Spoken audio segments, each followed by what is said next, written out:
Tamandaman recall el alcalde María Isabel Climaco Salazar con el 50 mga-rouser motorsiklo kaya dali al gobierno lokal con el mga-pulis del policía local. Durante el press conference del alcalde na Sitio Enantes Aga, y habla kay hindi él satisfechado con el manera que tausa el mga-pulis con el vehículo. Asigún con el alcalde y entrega al gobierno local con este mga vehículo con el mga pulis a ver para más mejora con el police visibility na pueblo, a ver para prevenir mga krimen o enseguida responde na mga suceso. Pero descubrí según él kay otro el cosa ta sucede. I am not satisfied. Because the intention of this, dali kita 50 rousers, is for police visibility in the central district.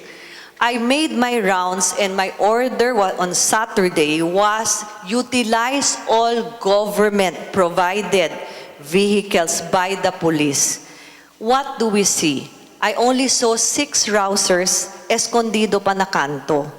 Ta-apresya kita esfuerzo del mga police station commanders in their own AOR. We really appreciate that.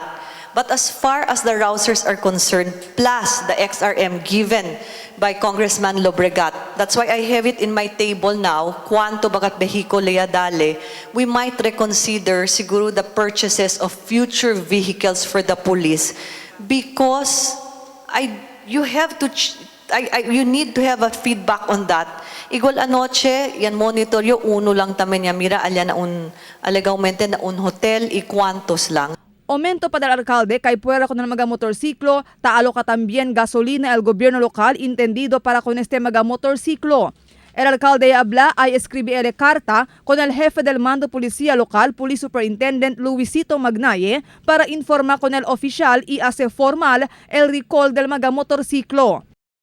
And I will be putting it into writing ko na Colonel Magnaye, man-recall kanila todo, put it under the Public Safety Command, directly under the leadership of the city director.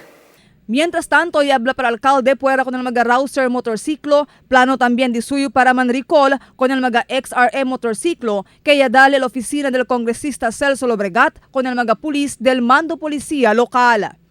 Marifita Mayo, Dateline Zamboanga.